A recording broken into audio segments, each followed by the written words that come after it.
believes it is a success. It came in a little bit strange. A lot of people didn't expect such a high lofting of the missile. It reached over 2,000 kilometers, according to both the Japanese press as well as the North Korean statements. And if you were to have launched at a more general trajectory, that calculates out to being 4,500 kilometers. So look, as far as I can make out, they test and test and test, and really the international community condemns and puts out statements, but does nothing concrete to stop them. And now we have the evidence that they are indeed dramatically improving their nuclear and missile capability.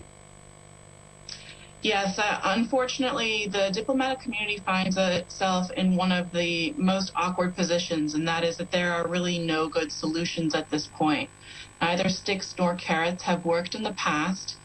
And North Korea hasn't created a situation painful enough that South Korea, the United States, Japan, and others are willing to negotiate some of the more painful items that have never been on the table before. But by painful, do you mean accepting North Korea as a nuclear power? Yeah, I think, the U.S. is going to have to start acknowledging, or at least from a pragmatic space, that while this country is, completely despicable in terms of its human rights and treatment of its people, that it has accomplished enough very dangerous technologies that they're going to have to make up their mind about how to move forward in the relationship.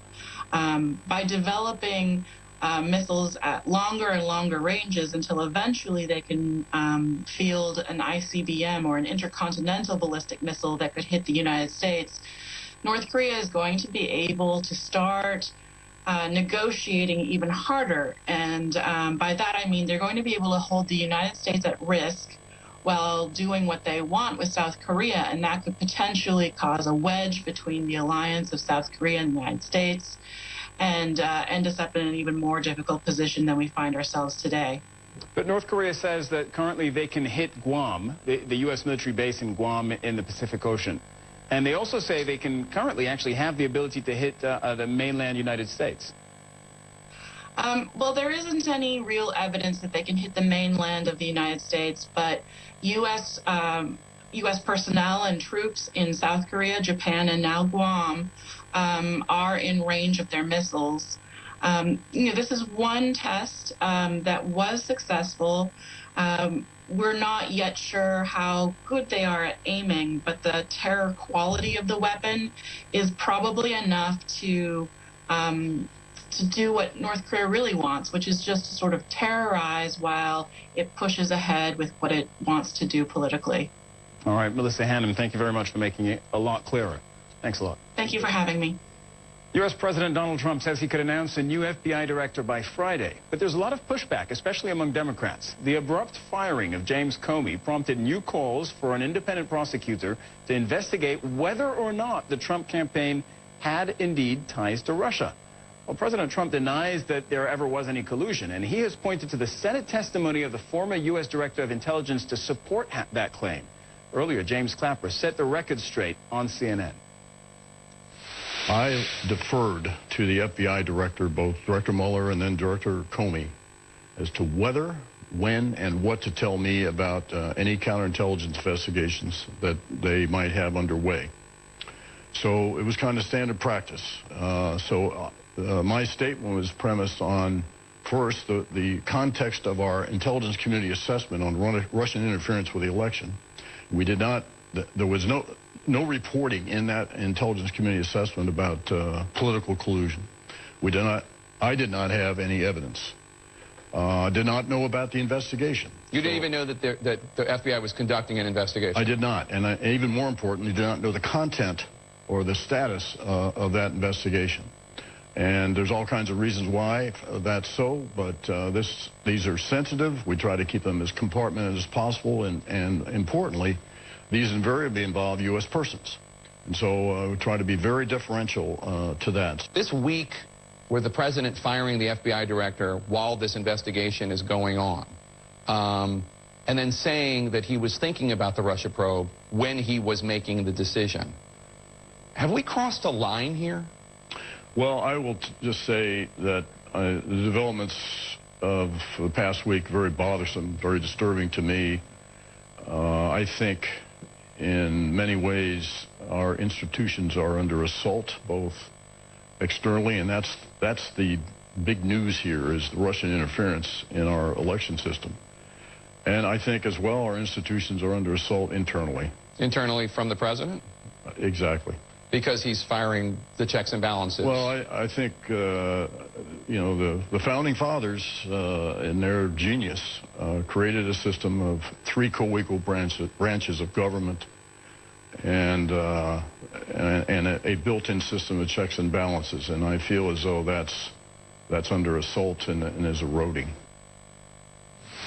With me now to discuss this further is CNN political analyst Josh Rogin. He's also a columnist for the Washington Post. Josh, do you agree with James Clapper that Donald Trump is eroding the institutions of the U.S.?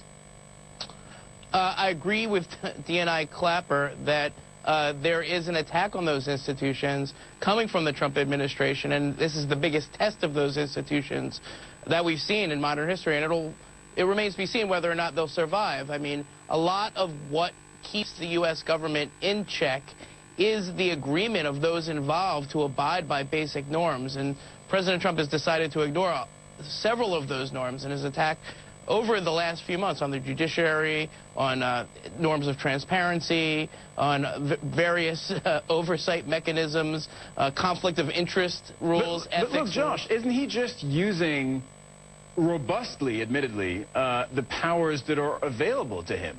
Because as I see it, the checks and balances are working, at least in part. I mean, the travel ban, for instance, was blocked by the courts. The health care reform initially was blocked by the House of Representatives and by Donald Trump's own political party, no less. So couldn't you just say Donald Trump is doing what's in his power, but no more? Well, I think there's two things. I think a lot of what the checks and balances are based on are not things that are illegal or are just things that presidents over the years have agreed not to do. You know, and secondly, you know, I think that argument was a lot easier to make before last week's events, because when you have a president that is firing an FBI director who's in charge of an investigation into him, and then admitting publicly that he did it while thinking about that investigation, that is something wholly different. And I think that's what DNI Clapper is getting at here, is that, you know, that takes you into the realm of an actual challenge to the laws and rules that govern this separation of powers. Now, whether or not... But case in point, he is allowed to do it. Well, I don't necessarily agree with that. I mean, in other words, does he have the legal power to fire the FBI director? Yes. Does he have the legal ability to obstruct justice in an investigation? No. Right. Now, whether or not he's crossed that line, again, is an issue probably first for congressional Republicans to determine. Secondly, if there's a challenge brought in the courts, that'll be for the courts to decide. So I'm not here to tell you that President Trump has committed a crime. I'm telling you that, you know, his pattern of actions is getting closer and closer to that line, and eventually we're going to get to that line, and then we're going to have what's known as a constitutional crisis. I don't think DNI Clapper or I would say that we're there yet. But all you have to do is look at what's going on. You can see that this is unprecedented, that these institutions are being tested. In some cases, they have stood up to the test. But I think the more serious tests are yet to come. All right, so politically now, is there a point where you think it starts hurting Donald Trump? Because I don't believe it has for the moment. His base of support is pretty stable. His popularity rating is low compared to other presidents early on in their term, but his base of support hasn't really eroded that much, if at all. Well, if you just look at the polls, then yes, his hardcore supporters are still with him. If you look at his ability to institute his agenda, I think it's been poor at best, all right? He did get the health care bill passed the House on the second try. It's not clear what's going to happen to it in the Senate. But the worse his numbers get, the more room that gives vulnerable Republicans and moderate Republicans reason to put distance between themselves and the administration. Right? There's going to be a lot We've been saying that for quite a while, and in fact, there haven't been many Republicans who've broken away from him. We always cite John McCain, Lindsey Graham, but since the very beginning of his term, they've been critical of him. Others are pretty much, for the moment, towing the line. Well, you had Senate Intelligence Committee Chairman Burr say that he was very troubled by the timing of the Comey announcement. Again, this is sort of a game-changing decision. When he crossed that line into firing the FBI director who was investigating him, that did bring several other Republicans into the realm of criticizing him. Senator Ben Sasse, many others are now taking a hard look at this. The leadership is not there, right? We haven't reached the point where Mitch McConnell or Paul Ryan has decided to really break from the president in any substantial way. How long does that take? It's only been 120 days or so. Okay, that's not that much time, right? If he continues on this path, the Republicans eventually will reach a breaking point. All right, Josh Rogan, great to speak to you. Great to get your insights. Thank you very much. Okay, stay with us. When we come back on CNN Newsroom after the break, we've got this. I was brought to the U.S. when I was 11 years old through no fault of my own. Changes to U.S. immigration policies are leaving the children of undocumented immigrants with an uncertain future. We'll have the details.